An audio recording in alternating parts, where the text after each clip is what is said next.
Welcome to launching elementary STEAM learning with Sphero Indi. I am Jeff Bruner with WiLS, and I am very excited to introduce four presenters to here. I've got two Jesses.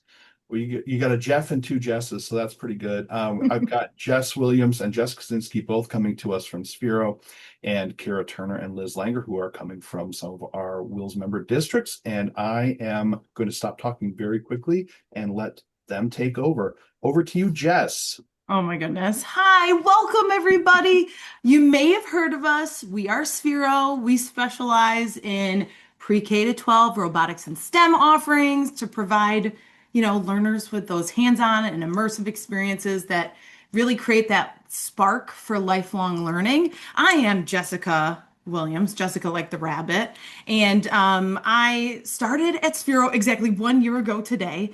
Prior to that, I worked for the same school district for 15 years, Manchester, Connecticut. We love it there. I started as a language arts teacher, moved into library science, tech integration, tech coaching, STEM coordinating, just kind of a Jill of all trades. So I'm very happy to be here today. I'm also joined by Jess Kosinski. Do you want to say anything really quickly before I start talking more? Sure. Hi, everyone. I'm Jessica. I am in Burlington, Wisconsin, so real close to Stacy in the chat. I joined Sphero in October. Before that, I spent a little over 4 years with Skillstruck, helping with K12 computer science curriculum.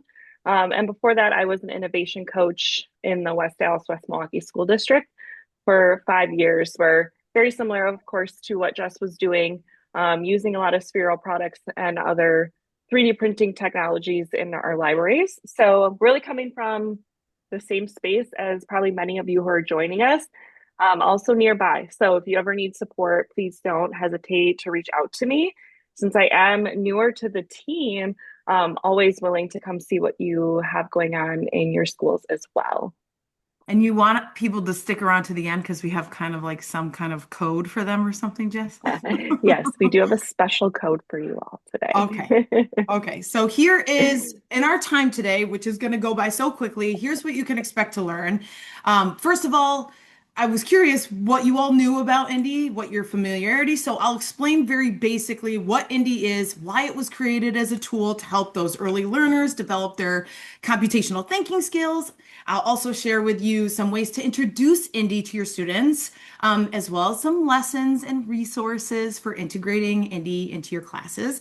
Jess K, also, we all wanted to introduce and highlight a teacher and an admin that have successfully implemented Indie. We are happy to have Liz Langer and Kara Turner here, which I will bring them in shortly. And finally, to top off our Q&A, there will be a Q&A part at the end, but not before we showcase Blueprint Snap, our newest elementary tool, a part of our ecosystem. So I'm so excited to kind of get this ball rolling with you today.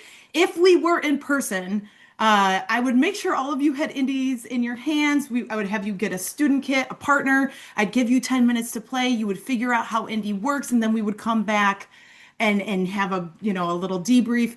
But for the sake of this session, because I'm doing this across state lines, I'm going to do more of a show and tell. So Indie is our tough yet adorable screenless coding robot that introduces those younger learners to coding fundamentals. And basically, Indy has a color sensor on its belly, just on the underside, and students simply lay Indy on a different colored tile on the floor, and then Indy reads these colors, which are the commands, and then as they drive over it. So if you're wondering, that color sensor is designed to only detect specific colors. So this prevents Indy from reading unwanted color commands in your school. For example, your hallway, your classroom, your media center.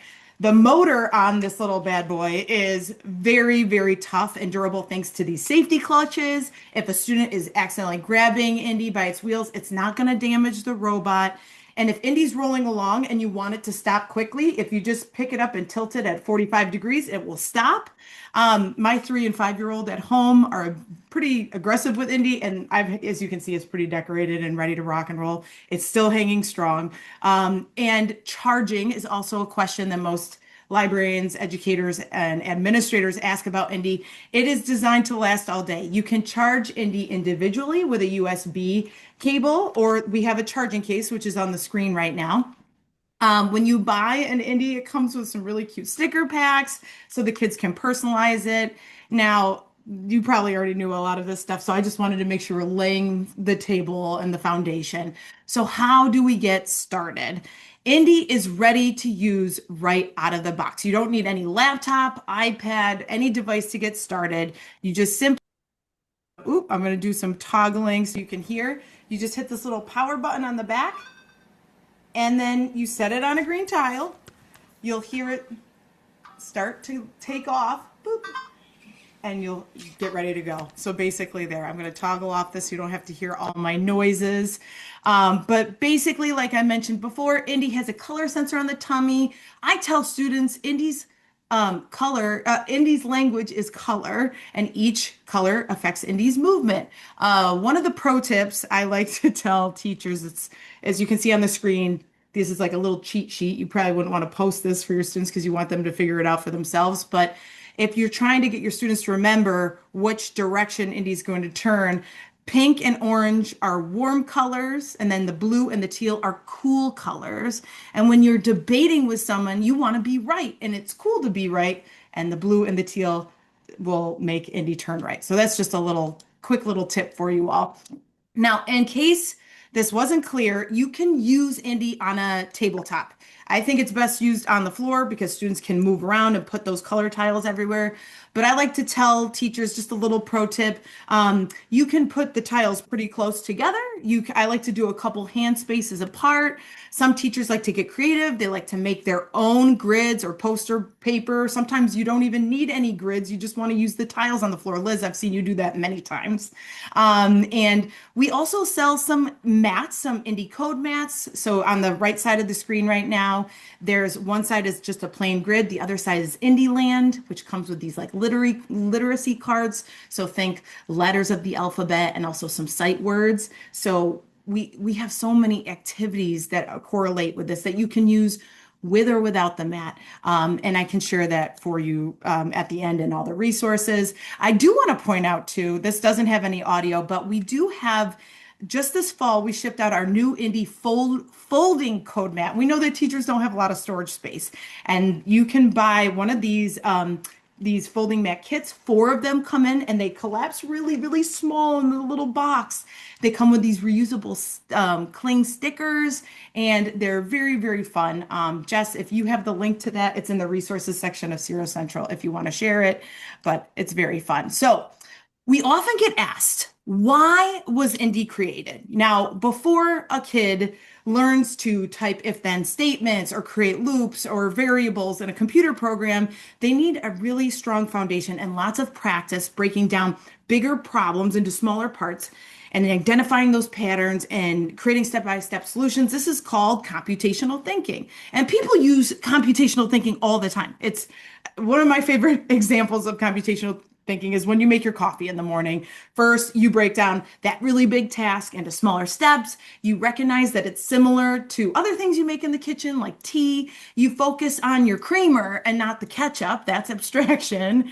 And then you follow a specific sequence to get that algorithmic thinking. And anytime you approach a problem by breaking it down, that is computational thinking without even recognizing it. And to tie it back to why we are here today, Indy gives your early education students the opportunity to nurture these emerging computational thinking skills. So the why is so important here, and we believe very firmly in Indy. Now, I'm going to tee up Kara in a few moments, but one of the biggest questions that people have is like, how can I first introduce Indy to my students? So one way to do this is you might want to bring all your students together on the floor and do a whole class demo. You think aloud, you have volunteers placing the tiles, just starting with something as easy as green and moving to the red tile. You could then break up your kids into groups of 2 or 3 and have them explore Indy. One of my favorite challenges to do is we have something called marathon. See if you can use all the tiles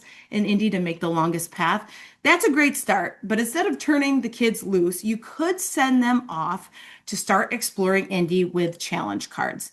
Now, inside each of the student kits, which is this little blue suitcase I have on my desk, right? You have 15 challenge cards that come inside. They kind of look like this, and I will also share on my screen in a moment so you can see. And actually, if you want, I can just drop them right here in the chat, which I will do right now. Boop. Look at me. So here's an example of a challenge card that comes in the indie kit. This is challenge number 3. Very beginner. It's a great first exposure. You could say, what tile will move Indy from the starting green to the stop? And you kind of can have students answer. And what I love about this very simple challenge card is, and there's more than one right answer here. You could put a yellow tile in the middle or a green tile. It's great discourse for students, spark some great ideas, and why students might want to speed indie up versus slowing it down in a program. Now, not all of the challenge cards are that easy, so I just wanted to show you as you move along, they do get a little more aggressive.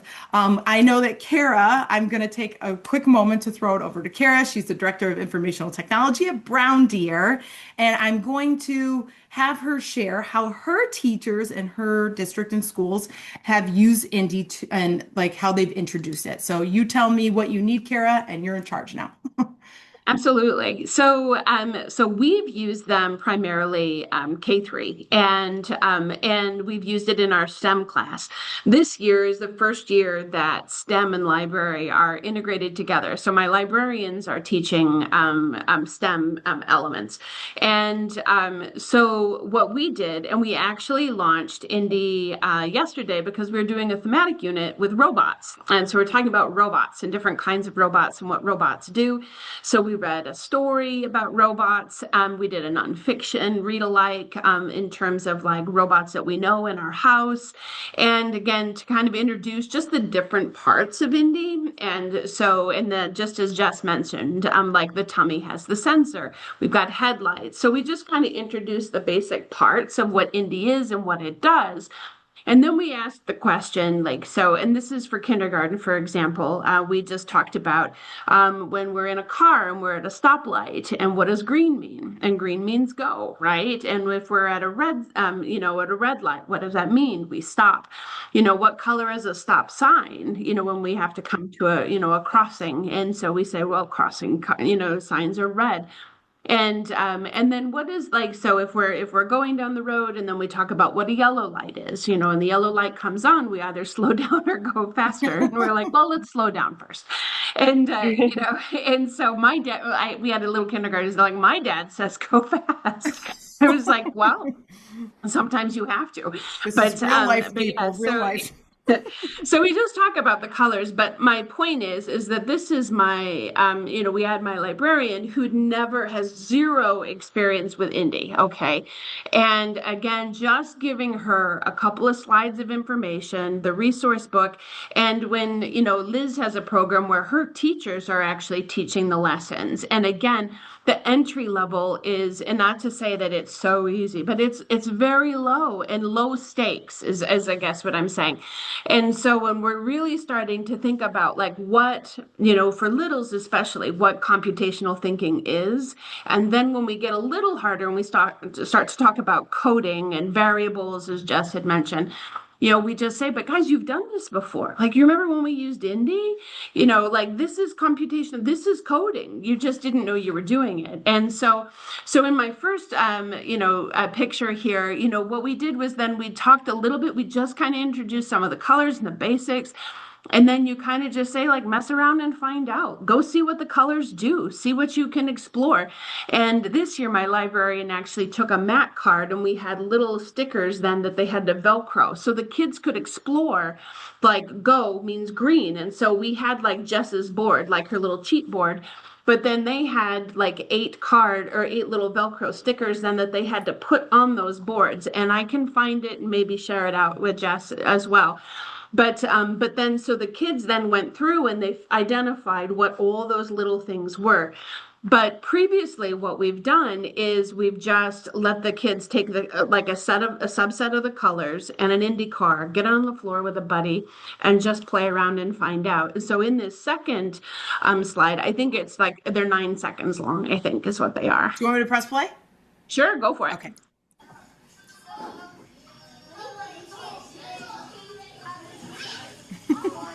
Oh no. So again, and that's what's brilliant. So you could see him pull out, right? You know, the blue, right? So like the right. And so again, like kids are doing it and then just saying like, and then again, the questioning methods that you're able to use. And then the joy of working with pairs, which is why you 8 is perfect. You know, for 16, you can do 3s is sometimes a little hard because somebody wants to be the driver, somebody wants to do this. So, but what you can do is though, then again, so ask each other these questions. Say like, well, what went wrong? What do we do next? Well, let's try a different color. Okay. And again, those computational skills, again, where they're problem solving, they're breaking down. It's those design thinking pieces. And then, so when doing that, and this is again, all on their own with the teacher just kind of walking around, not participating or leading any direct instruction. And then you have the third video there, Jess, if you want to go ahead and play that one.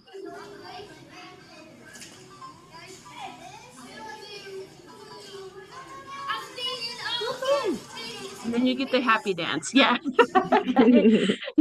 So, but yes, so I think that, you know, but that's where, you know, and I think, you know, and then just the joy and the success, and then just building on that. And so once, you know, so our next step, even so for this year, again, with the first time usage in my library, with my librarian, what we're doing then is so we've done this and you just let them play. So you let them figure it out. That's one lesson. So then the next time we come back, and my challenge for my librarian is to say, now give them the tiles, give them the car, and just let them play.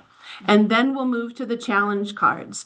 And then we'll move to then, you know, kind of like what Jess had described as like your epic adventure. So again, and you can get as detailed as you want, but again, the kids are leading that instruction. And when you know then that when the kids are leading their learning, they themselves are learning themselves. Yeah. So it just is, you know, the variable in terms of the interest and the engagement is extremely high. I love that you shared the second video, Kara, because I know I was just in Chicago, like working with some students in Indy, and it's like you want to come in and save the kid, but you can't. You just got to let them.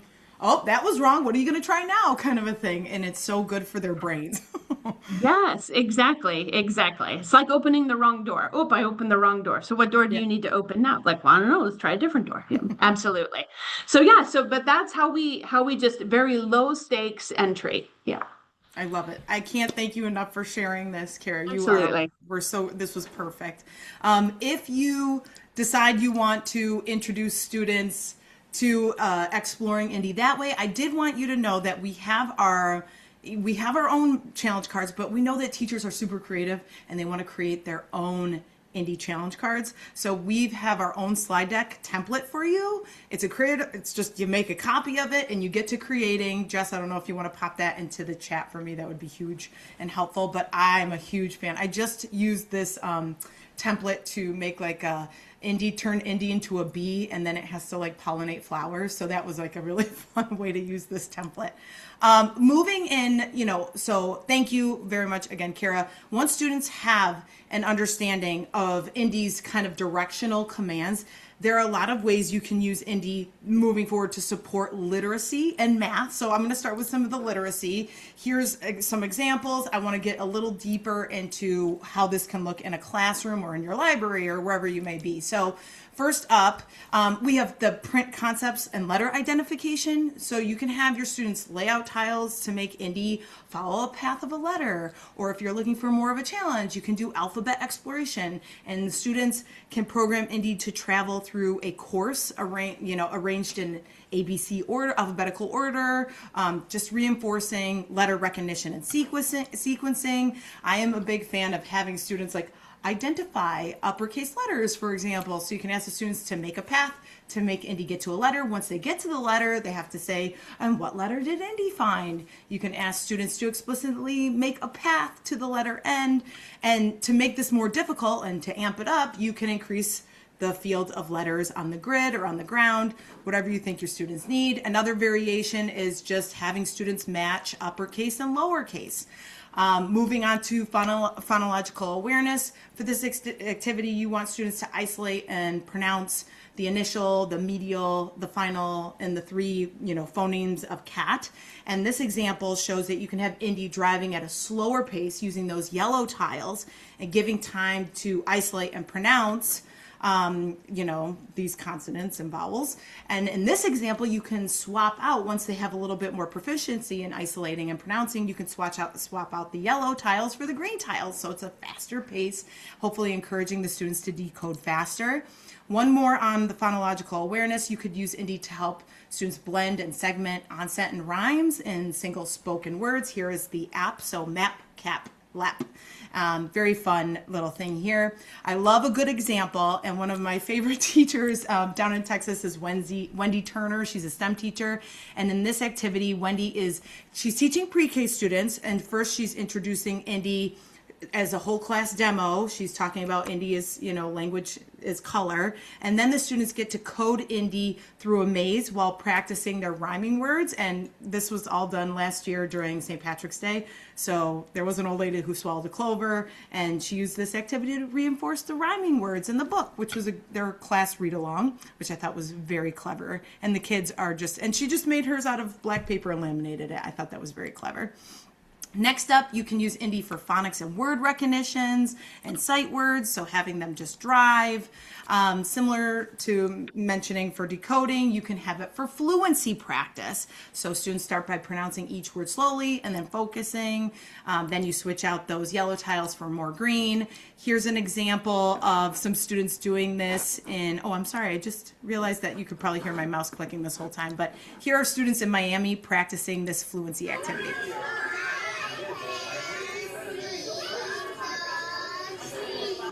Okay, great. Perfect. Going to move on to the next one.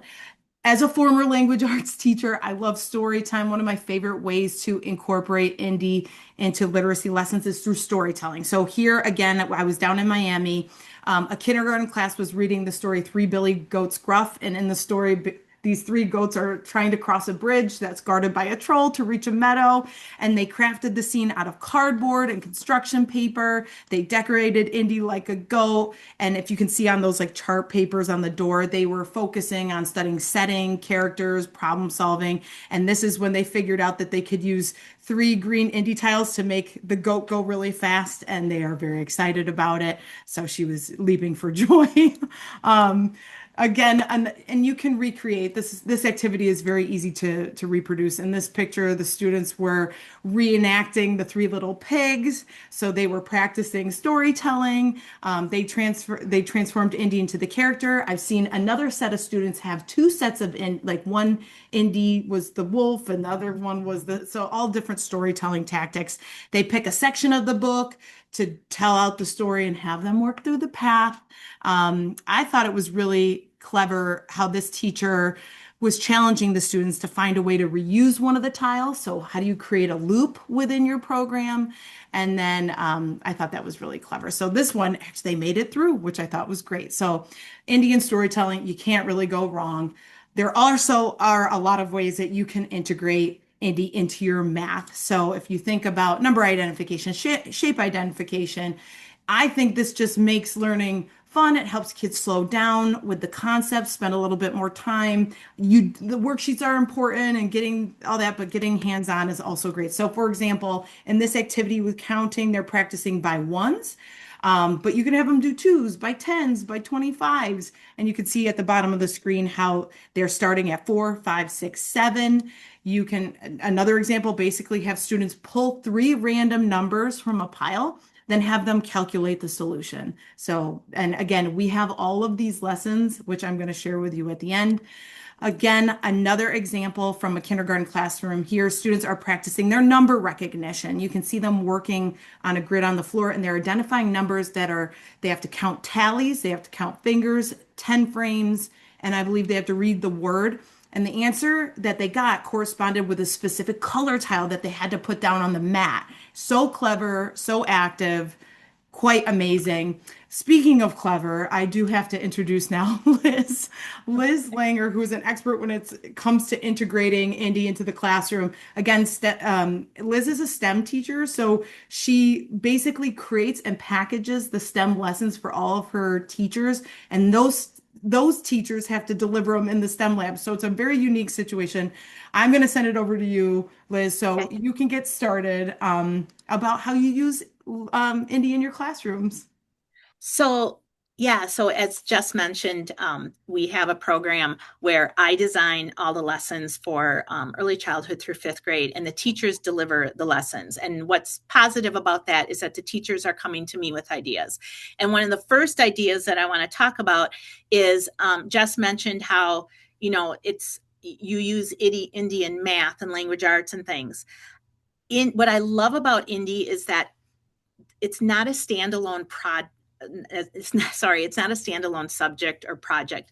It can be a tool to demonstrate knowledge in other areas. First grade they get baby chicks starting in March or April. They get the eggs and the chicks hatch in the classroom. So I said, how can we use Indy with this? So Jess, can you open that example of the chicken life cycle? So what we did, and you can just go to slide 2 and you don't have to play the video or anything, but what we did is we have pictures of the life cycle of a chicken, and we laid down the tiles, and students have to tell a story as Indy goes around the tiles. Now, you can see I have red construction paper in there because we don't have enough red, but every time Indy starts on a green, like Jess said, and then it travels to the first picture and it stops with that red. The students have to tell a story about what's going on. And then they have to pick up Indy, put it on the green tile, and then have it go to the next stop sign, the next stop tile, and tell another story. Now, I had all these recorded on iPads, but guess what IT did over the summer? They wiped the iPads. So right? They don't hear me. Their office is across the library, so they can't hear me them right now. Okay. So anyways, but this was great. And I've used it in other subjects too, that they can tell a story. And if you go down to slide 4 there, you do give them some ideas, like they have to think about the chickens. You pick a beginning, you tell us some cool facts. And I put the ideas out there for them, but then they have to record themselves using the iPad. One student records and the other student is telling the story. And then they flip-flop, and they were so cute. I wish I had them. I am so sorry. So that's one idea. So if we go back to this, and then if we go back, an example Indy lesson too, and I know, Jess, I'm probably not going to talk too much about the Indy app lesson, but if you open the Indy app lesson there, what I like about Indy is that coding is never really a solitary activity in the real world. You're communicating and doing teamwork with everybody. And because I am coordinating all the activities for the teachers, I have to be very specific in my slides. So like we're going to be using the iPads and Indy together today. We're going to design a program for the iPad. And I kind of go through the design process with them. And one of the things, where is it? Slide 4, possibly, maybe. Anyways, there's a slide somewhere in there that I demonstrate using Indy with my dogs. They're little schnauzer schnoodles, and Jess said that the Indies are very strong. Well, yeah, one of the dogs took off after Indy, and they just loved it. So, but it was really interesting. I took Indy home, and I have a UW-Madison student, and he's a biochem and chem student. And he was playing with these tiles, organizing these tiles, and had them and so there's an advanced feature of this. Like he had them going all different ways. And I just sat there and I was amazed with it. When I bought him toys this Christmas, he never did that. But when I brought stuff from home, he was all excited, from school, he was all excited about that. But really about the collaboration, if we open up the next example there, the road trip with Indy, this involves open-ended challenges. there are so many places. We live in Beloit. There are different places around the community. And when we talk about community and neighborhoods in first grade and kindergarten, I said, well, why don't I cut out little pictures again, and we took a road trip with Indy. If you go to slide 4 there, and I can put these in the chat too, but they always had to start at Powers Elementary School, their elementary building. And they had to decide, okay, we're going to go to the Sky Carp game. What are we going to do at the Sky Carp game? You know, you ask different questions. And they had a program, Indy, to go to Sky Carp. And then, but it had to come back to Powers too, because when we actually go watch a Sky Carp game in the elementary grades, and they're our minor league baseball team, and they have to go back to Powers. So they have to have it loop around and come back. And the students actually have to take the green tile off and put the fun purple one at the end so it celebrates. So Sphero indi to me isn't just a toy. I mean, you can play with it and things like that, but it actually bridges the gap between physical play and logic and between the core classroom subjects. And anytime I can get the teachers involved with the subjects and put that wow factor in there with the kiddos, it's a win-win situation. It's just awesome. I love this. And I'm going to loop back if that's okay with you, Liz. Yep. And I'm not sure Yep. if anybody has any questions, feel free to put those in the chat as we're going along.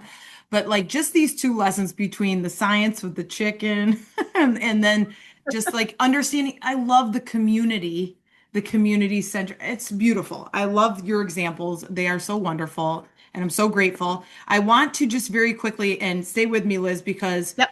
I notice like you had one of your resources there that I hope you do share, talked about the Sphero EDU app. Now, I want to make sure everybody knows that Indy is a totally screenless coding robot. However, I saw in your resources, Liz, that was a first grade lesson. If you're ready to do more, like you've been using Indy in kindergarten, you're ready to like up the ante, you can download the Sphero EDU Junior app from the Google Play App Store to reprogram Indy to behave a different way when it goes over a color tile, which really expands the creativity and the challenge you can provide for students. So I was just curious, Liz, for this middle lesson where you were talking about the Indy app, like what was this like?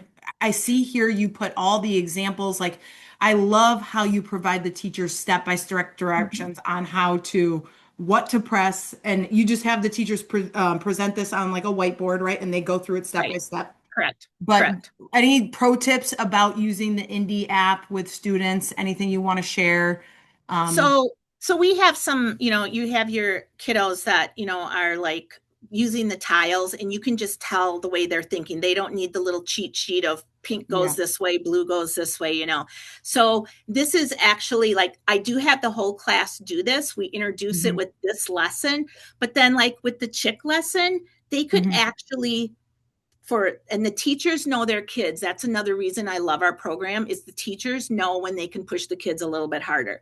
And with the kids that are ready for the next step, after they learn this app, which they already knew when we went into the chick, some of them did not use the tiles, or no, they used the tiles, but they actually used this app to change things and make it more challenging. And it's just more critical thinking about how the app works and using this. And then it's just so much fun to watch them. So I appreciate you sharing about this here. Let me show you. So what can you do if you get the Sphero EDU Junior app? What can you reprogram? So I put the screenshot up here. Each color tile so this is a great way to like lead into block coding, right? So each color tile has 3 blocks within inside of it. The blue block, which changes Indy's direction, the green block, which changes Indy's LED colors, and then the pink block that changes Indy's sound. So this is, again, a really great scaffolded lesson to get students ready for more block coding. So I wanted to show you all an example. So I'm going to play this in a second, but we have this lesson called Sing to Me in Sphero Central, and it's basically where students can reprogram Indy to make certain sounds when it rolls over each of the colors. It's really cool. Jess, if you want to put the link to this in here, but I'm going to do this so you can see what somebody made. Get ready for this. Name that tune.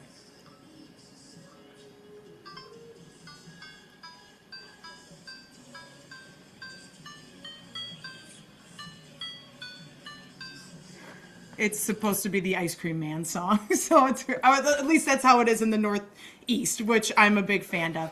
And I just wanted you all to know that, like, if you decide you want to like, let's say you see multiple class periods and you're like, oh, I don't know if I want to reprogram things because I got kindergartners coming in the next, and I don't want to like have all the indies messed up. I just want to give you a pro tip.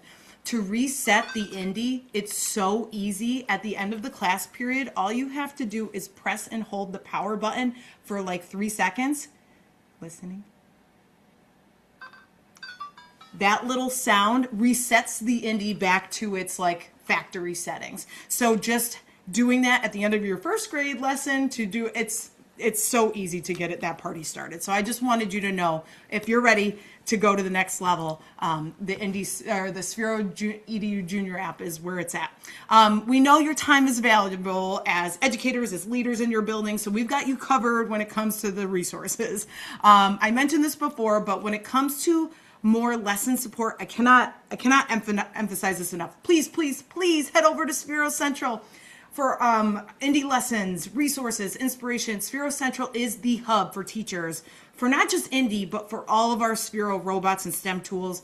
In the indie resources tab, you're gonna find 3D printing resources for indie, like a garage for indie to be parked in, or a Lego adapter for the back of indie, student handouts, printables, so much more. So definitely bookmark, when you can, the Sphero Central website. And I know, thank you, Jess, for putting it in there. And yes, this is also brand new. I have to share this. We even have indie lessons that introduce students to AI concepts to build AI literacy. I know that's a big hot topic right now. Getting students to realize that AI is all around us, like how, like a Waymo, or how do you, autonomous vehicles. So we have some lessons in there. We're going to be adding more. I highly recommend that you check out these AI literacy if you're looking to integrate that into your classes. And if you're anything like me, I get really inspired when I see what other educators are doing to integrate indie into their core concepts and subject areas. So I encourage you to check out our Indie Cross-Curricular Computational Thinking resource. This is a doc that my fellow Sphero colleague, Megan, and I have been continuously adding new ideas to it. We've got math, science, social studies, even PE lessons in here. So if you're interested in checking out more and getting some more ideas on how to use Indie, I recommend checking out that document. There's more. I think, Kara, you mentioned this. The Indie Educator Guide comes with so many more lessons. It comes with an Indie class pack, and Jess K can talk to you more about what's a class pack and how that works. We also have that digital copy of the Indie Educator Guide that's on Sphero Central, but Jess can also put that in the link. In that Indie Educator Guide, you're going to see that there's lots of collections of lessons, such as directions, around town, patterns, and sequences. So if you're looking, I know a lot of people probably in this call may be running PD for staff. If you're looking to incorporate Indie, it's a great communication tool for administrators. If you're running PD for your staff, I would recommend looking at the Measuring Lesson 2, Measuring a Maze. That's a great activity if you're running a PD. Under also Patterns and Sequences, there's lesson number 2, Looping Patterns. I highly recommend you checking out those two as well. And this just crossed upon this quick resource was just shared with me last week from a tech coach at Portland Public Schools in Oregon. Beginning in 2025, Portland Public Schools introduced these monthly early release days to provide staff professional development time. And these Wednesdays were really great and for educators, but they noticed there was a dip in student attendance on these shorter days. To solve this, the Creston Elementary principal and the STEAM team went to work and they started launching early release STEAM days, which was this initiative to turn the early release afternoons into high energy exploration. So Indie's at the center of this. I've got the resource here. If Jess, you're going to throw that in the chat for me, that would be amazing.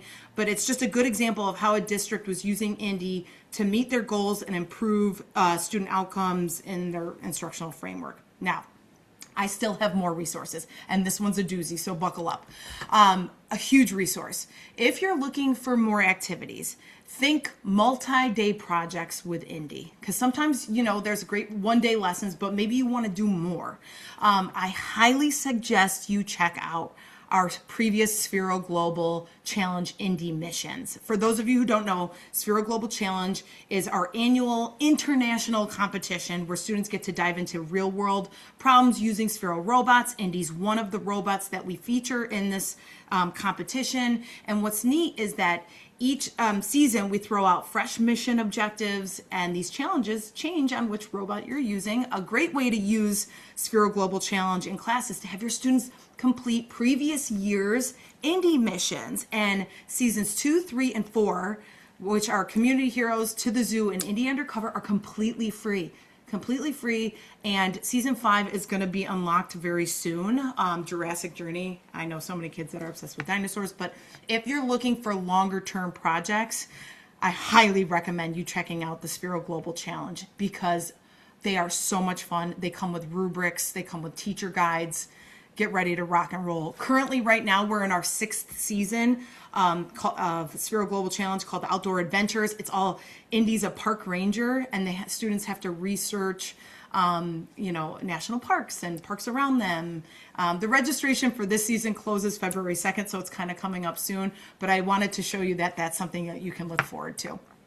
Any questions about Indy that we are missing? I know that we've had a lot of good people in the chat really like digging in. Okay, I'll keep an eye out. But what I really, we said we were going to end today with, we're at the 45-ish minute mark. Before we turn you loose, I really wanted to share with you, you can see Indy here in our pre-K to 2 kind of line. I do want to show you another addition to our Sphero ecosystem that I think would be very beneficial for you all in this room. I'm not sure if you've heard of it. I know Liz has because I'm going to have her speak about it in a minute. But Blueprint Snap is our engineering solution for students in grades 3 through 5. And here's the reason, I'm bringing it up today because you all are very bright thinkers.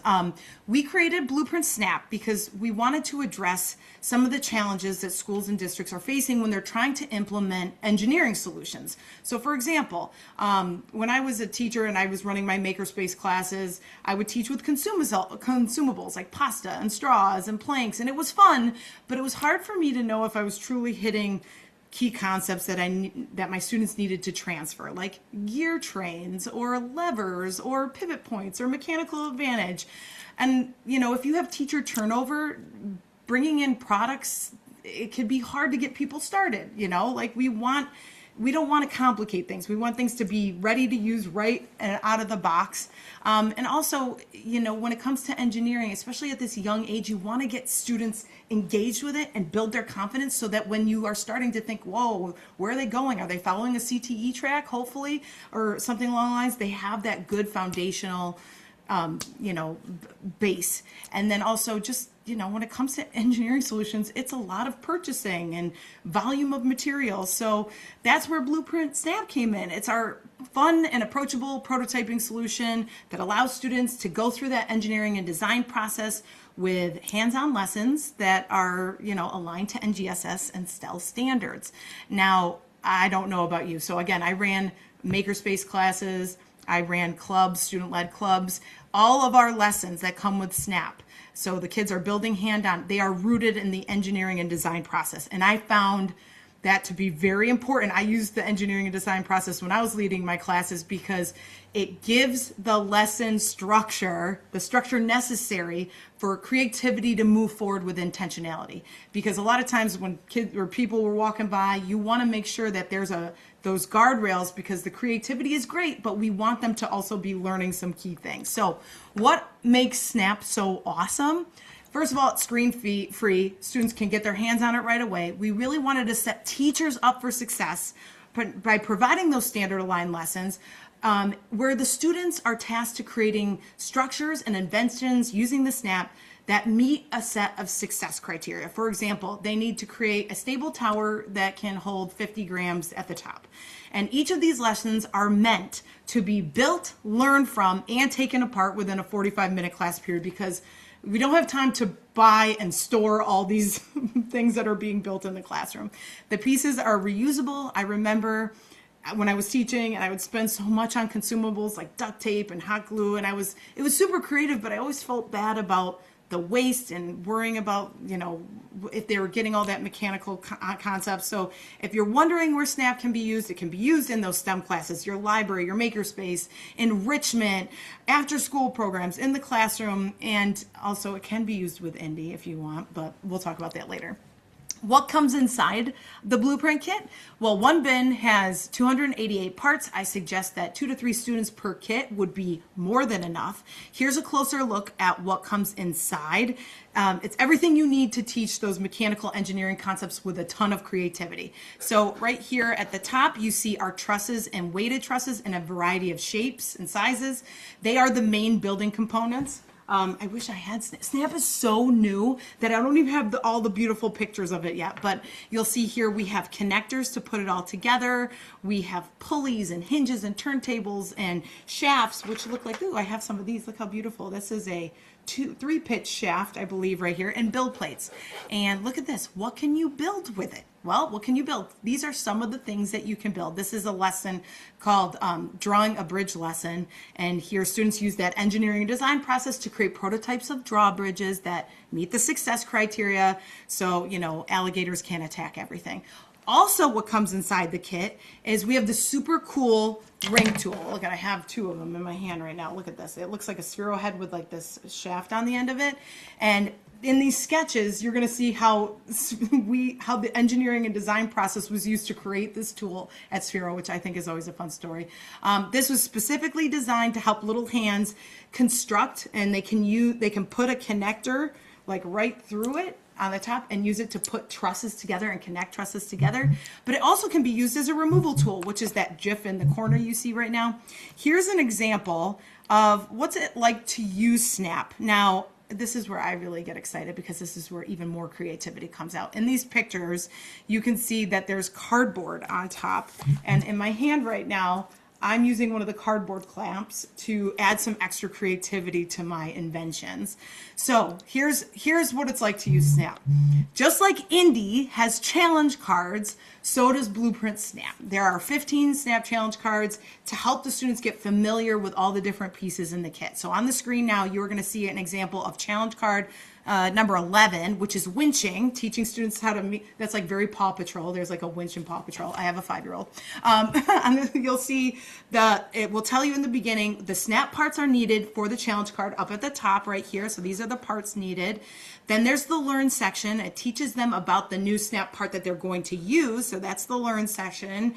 Then there's the Build section, which introduces the challenge to build a winch that can lift a weighted truss.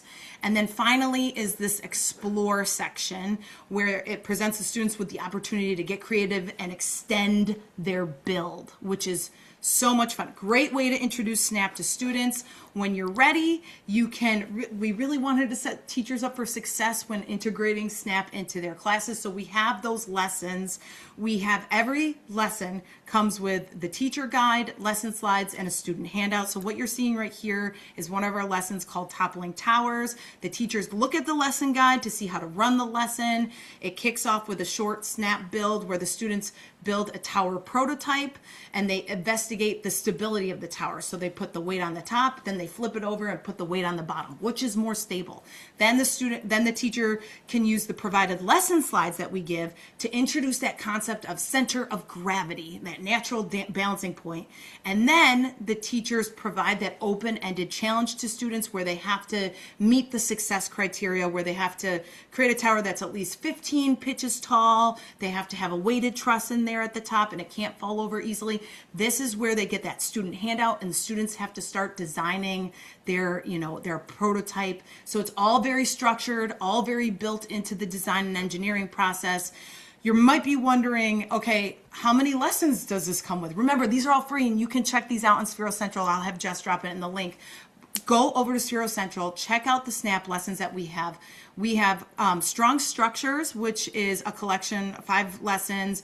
Made to Move, which has like seesaws, and then Dream It, Build It, which is like a playground, catapults, Oh wait, that one's in a different one. So the Simple Machines one is brand new. It came out like right after the holiday break.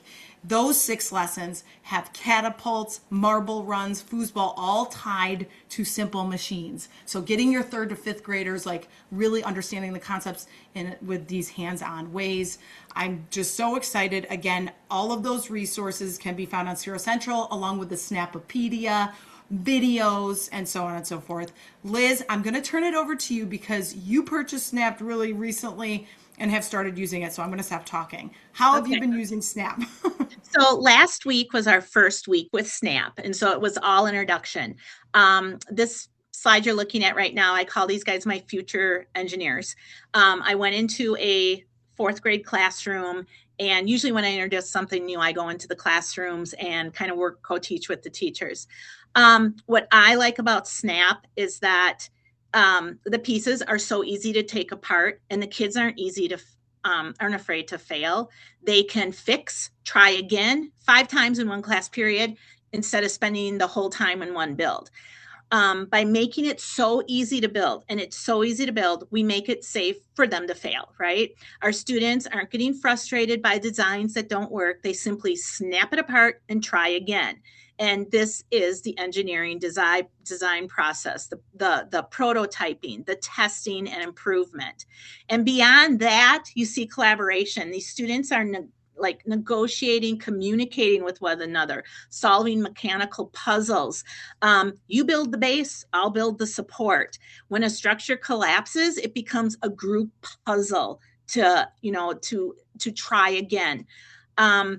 And I have to say, the little boy there holding his bridge, and this was the first day, and this was one of the challenge from the challenge cards that Jess talked about. He saw me taking pictures, and he goes like, Mrs. Langer, I want you to take a picture of me and put it in your presentation, because I always want to know I'm taking pictures. And he built this bridge, and he goes, I want you to take a picture because I reinforced this bridge and nothing's going to break it right now. So I'm pointing him out. So if you meet him, you can tell him I did this.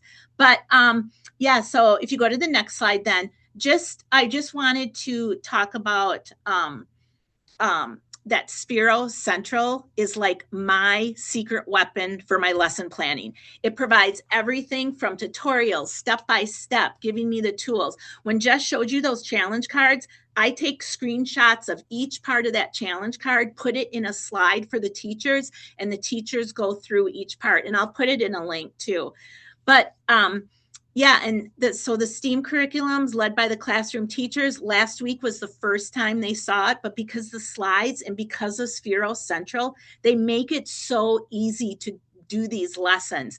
And I kind of, do my own thing with the kits too, because I'm not in that STEAM lab organizing everything, I print little stickers. And I go over that, and I did put the lesson down there, my first lesson with Snap, it's linked in there, and I'll put that in the chat too.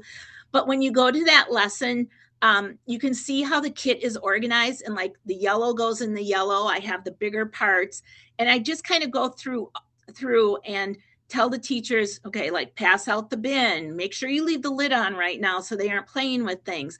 But you can see how I labeled parts in the bin, and that's just me because I don't know if it's OCD or what, but I want parts back where they found them, right?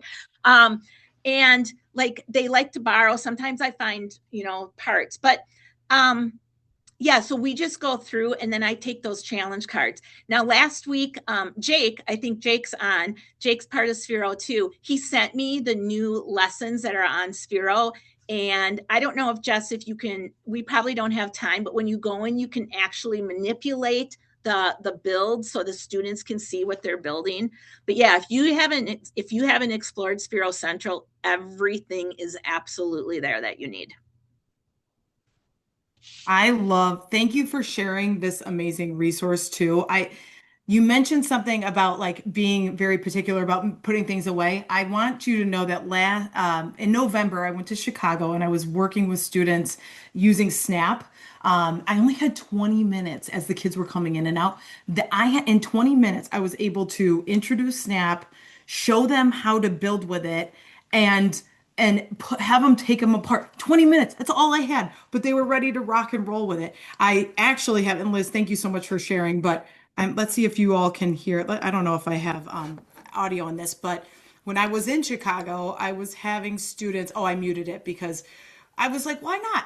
I know that SNAP is for grades 3 through 5, but I had some students and we were like having them go through tunnels with it. So it was just really a super fun way to get students involved with having SNAP. The younger kids, we had the SNAP towers and stuff already built, but with the older students, they were just kind of living the dream and building and programming Indie at the same time. So much fun stuff was happening with Indian SNAP. I'm going to take a moment to see if there's any questions in the SNAP into the chat, and I'll keep an eye out for a second. I just wanted to take a moment to make sure that people knew we have a Facebook educator group. So if you want to connect and you're looking, like, let's say you have a quick question and or you have a really great lesson that you want to share, you can post it into our Sphero Facebook group.